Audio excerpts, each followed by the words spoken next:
Hey folks, Norb here.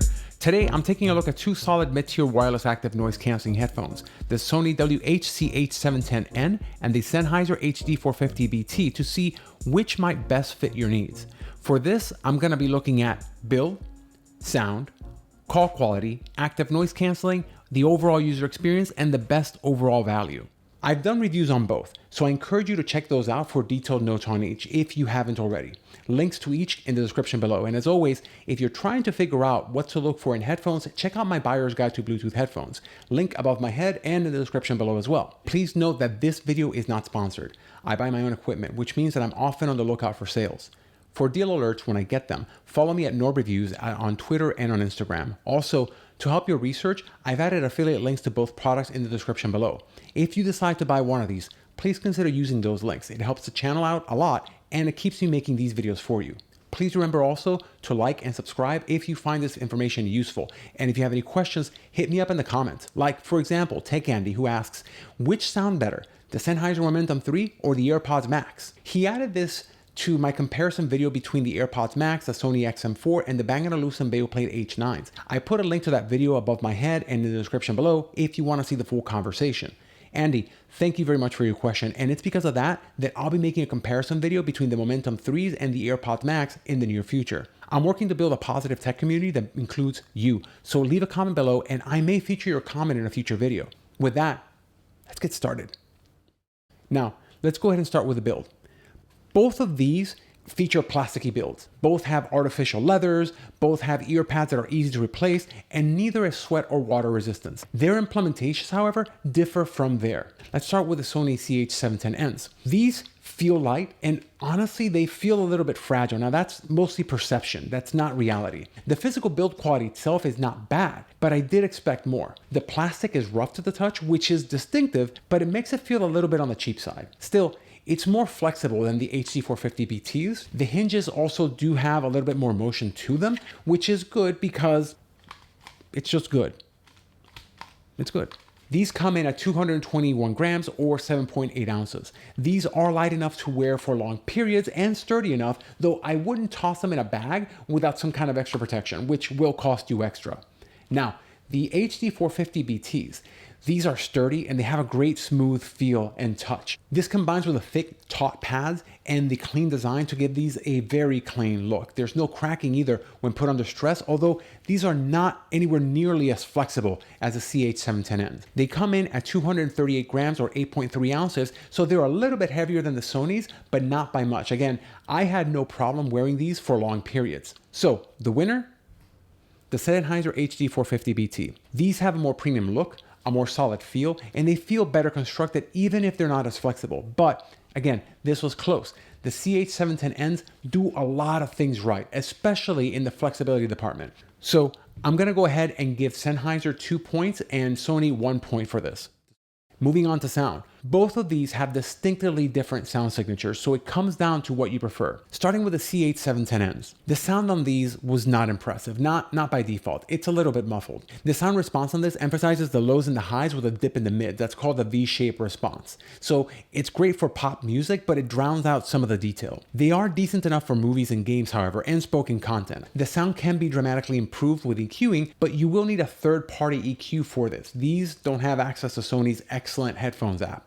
When plugging these in via the auxiliary cable, you're presented with a much better sound experience. It's a lot clearer, there's a lot more body throughout, it's just much better, much improved. On a technical side note, these handle only the AAC and SBC codecs. As for the HD450BTs, these offer a clear sound with a flatter response, meaning it doesn't change the sound as much as the CH710Ns. The sound is also more detailed. The lows, mids, and highs are well represented, with the bass not eating into the mids. This makes the default sound suitable for most genres of music as well as movies and games. Sennheiser tunes these with a little bit less bass response than on the CH710Ns, and the bass sounds a little bit more punchy rather than rumbling. But you can use the included EQ app to modify the sound to your taste and get some really decent rumble with your bass. bass. Connecting these with the auxiliary cable provides some more body to the sound, but on the whole, the sound remains relatively even. On a technical note, these handle the SBC, aptX low latency, and the AAC codecs. So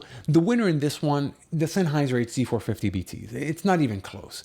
So I'm giving Sennheiser another 2 points for this one. The score right now sits at 4-1 Sennheiser. The sound is just better on the HD450BTs, and the addition of the EQ to modify sound makes it that much better. The race would be a little bit closer if Sony let these tap into their headphones app, since these sound great when EQ'd. They sound wonderful when EQ'd, but the HD450BT's default sound quality as well as their overwhelming codec support put them clearly in the lead. Also, if you want to know why codecs should matter to you, check out my video on that. The link will be down there as well as above my head.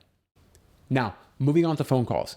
Neither does any sort of voice isolation, so the person on the other line will hear everything happening around you. While the CH710N's clarity extends to voices, the HD450BT often sounded muffled to other people in my tests. So the winner here, the CH710Ns. So I'm giving 2 points to Sony. The score now sits Sennheiser 4, Sony 3. Moving on to active noise canceling. Sony has a strong history with active noise canceling, and that showed clearly here. For noise canceling, the HD450BTs just have an on-off option. It's either actively noise canceling or it isn't. Although the thick pads help a little, it's not nearly enough. The CH710Ns, meanwhile, just have a better overall noise canceling experience and functionality. They also have transparency mode, which lets outside sounds in while you're hearing your music. This is an extremely useful feature that, frankly, I wish more headphones had, and it leverages the high quality microphones that Sony includes with these. Although the difference between these two isn't all that great, in the end, the Sony CH710Ns have a noticeable advantage. The Sennheiser's pads help, but that's just passive noise blocking and speaks to how much better Sony is in the active noise canceling part. Score right now, Sennheiser 4, Sony 5. Moving on to interaction design. This was a tight one. On the one hand, the HD450BTs, their design places everything on the right-hand side, so it's useful for single-hand functionality. But there's a couple of things in the button design that I wasn't crazy about. First of all, they use this three-way button, which pauses or plays the music and also fast forwards or rewinds the music or skips back and skips forward. The problem is that whenever you're trying to pause music, sometimes it gets real easy to go ahead and lose your place in the music itself. The second thing is the power button. So the power button, you have to press it for 3 seconds to turn it on, but 4 seconds to pair. Now, there's no clear indicator that sounds when you actually turn it on. So I ended up tripping multiple times trying to turn this on and accidentally putting it into pairing mode, because by the time you get the indicator that it's on, you're already entering pairing mode. So again, the buttons are plain, they don't have indicators to turning it on. That just wasn't all that good. It was problematic. Not terribly so, but enough that I have to complain about it in a comparison video.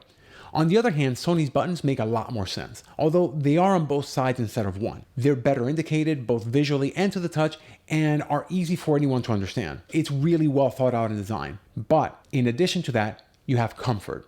And the story changes here. The HD450BTs, their clamping force is a little high, but the padding is great. The combination does add a little bit of ear heat, but that was never a huge issue for me. The material used for the headband is also a little uncomfortable at first, but it's barely noticeable after a bit. For the CH710Ns, the headband and the clamping force are considerably better, but the ear padding made this extremely uncomfortable for me over long periods. And by the way, long periods, I mean like over 20 minutes. The padding here is just terrible. And the winner? It's a tie. Much of this boils down to your personal preference.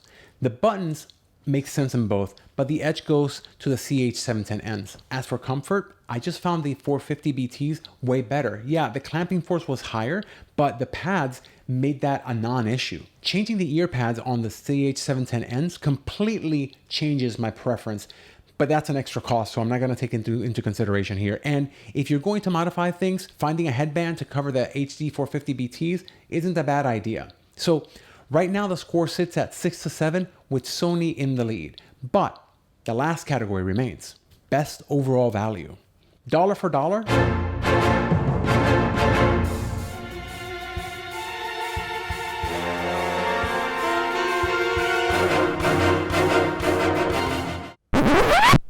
the Sennheisers. These give a better bang for the buck. Better sound and detail, better looks and build, better comfort.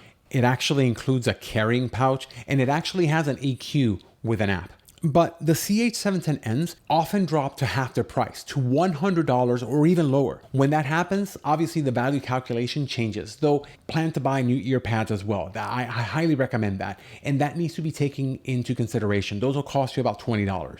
This price drop isn't something I've seen the HC450s do, though I've routinely seen them for about $130, which is a considerably steep discount. So with that, the HC450BTs take the lead with a score of 8 to 7. The winner? The Sennheiser HC450BTs by a hair.